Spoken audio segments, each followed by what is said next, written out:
So we're going to talk about why we use a Jade Stone for holding our glue during lash extension application. So this is a pink Jade Stone, but they actually come in a bunch of different colors.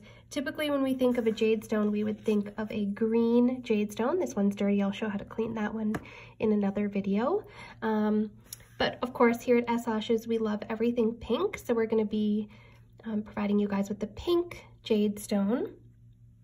The reason we want to use this, it's a non-porous crystal and it actually slows down the polymerization process of the lash curing. So it prevents it from curing too quickly, so you can use it a little bit longer. You still do want to change out that glue drop every 15 to 20 minutes or when you start to see the consistency change.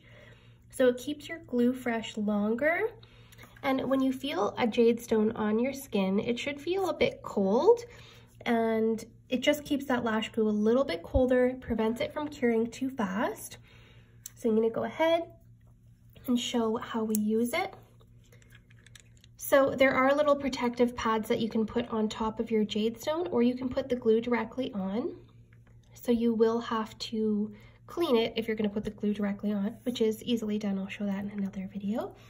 Just gonna burp the bottle and put a drop of adhesive, just a small drop there. And then you can use that to hold your glue during your lash extension application.